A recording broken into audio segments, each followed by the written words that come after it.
Okay, so I'm going to show you today how to use the Combinator within Reason. So again, here's the tune that I've been working on so far in Rewire.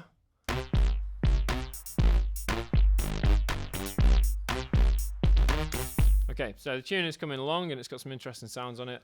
Now I'm going to try to expand the sound set and create a new instrument, and basically just to demonstrate what the Combinator is. Okay, so this is what I'm going to do. I'm actually going to move to a new section of the song, so I'm not even going to pair it up with the first section yet, just so I can hear the sound on its own. But all I want to do here is to try and give you an example of what the Combinator is. Now, I'm going to use Reason. You could even do this in standalone mode if you like, but the first thing I'm going to do up here is when we've gone to these parts where you create the instruments within Reason, you can see here that all the instruments are still here, right? ID8, subtractor, Thor, redrum, all that stuff. But also, you'll notice that if I move this out of the way, you will notice that you have on its own at the top, you have this thing called Combinator, right? Okay, now, so I'm going to show you what that is. I'm going to create a Combinator. Now, it's going to, when I do that, this is it. So it doesn't look particularly spectacular, yeah? All it really is just a box with some knobs on it and buttons and things, right? That in a basic level, that is what the Combinator is. It's just a box. You'll notice, though, that you have a red line here, okay? When I click off it, it goes. When I click in that bit, it actually appears again. The Combinator, in a basic sense, and I will make this a basic video, all it actually is a way of combining multiple devices together. And you can do it in a way that you can't do it in Logic. So this is a way of designing sound that you cannot do within Logic. Now, what I would do is, I'm holding down Control and I'm clicking in here. So when my red line appears, I'm going to hold down Control and click in here. And you'll see that you get another option here, which goes Create, and then you have your instruments again, yeah? So what I would do, I would even suggest from now on, whenever you start Reason, the first thing you do is go up here and go Create Combinator. And from then on, if you're making sounds, create them within a Combinator.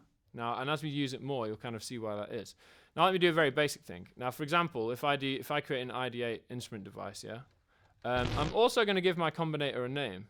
I'm going to call it, and you'll see why. I'll call it anything. Hello. So my Combinator 1 is called Hello.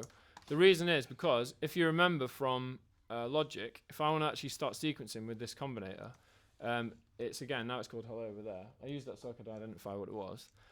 And what I'm going to do is I'm going to create a external Midi track. I'm going to do this again. I'm going to go create. And then when it appears, I'm actually going to use it. I'm going to change it to hello. So I've now got a track that I can sequence with it. Now that is now playing. My ID8 instrument device, by the way, will default to a piano. The thing I just created is a piano. I can change the sounds around if I like. There's an upright piano. As mentioned the other day, by the way, about the grand piano, I actually consider the grand piano in the ID8 in Reason is probably better than the Logic pianos. You know, there's actually some real nice, it's a very rich kind of grand piano sound. And you might want to use it as well, it's pretty cool. Now, basic level. Now that is great, I've done that, I've created that in a Combinator. Now just to show you a very basic thing, again, my red line now is underneath that ID8. If I do, again, if I go create, and I go to another instrument, so say I want to create also a subtractor, then now the two are on top of each other, and essentially I have the same thing which is controlled by both sounds, and are being controlled by the same thing. In fact, before I do anything else, I'm also going to try something else. I'm going to go back a stage, and I'm actually going to create what I just did, because something I've not done yet. This is the second most complicated stage. I'm creating a Combinator again. In fact, here's a good idea. Before you do any other various instruments, another thing that I want you to do, you also have mixers, right? So this is what I would do. I'll actually stop this video quite soon, because I'm going to create a line mixer. That is probably a good idea, and I probably should have shown you that first. But then, now I'm going to do what I did before. So I'll create an ID8 instrument device again. So I'll have a piano.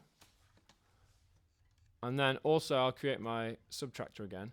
The reason why I forgot to do this, but the reason why it's good is because if I hadn't done this, I wouldn't have been able to choose a balance and level between the two instruments. You see what I mean? Now that I've done that, can you see up here on your mixer, I have the ID8. I can turn the piano up and down by doing this. And I can turn the subtractor up and down by doing this, yeah? Now, actually, all that's really happened there is that I've now created an instrument which is 2 instruments instead of 1, right? And they're both controlled by the same MIDI device. And if I do that, if I just record,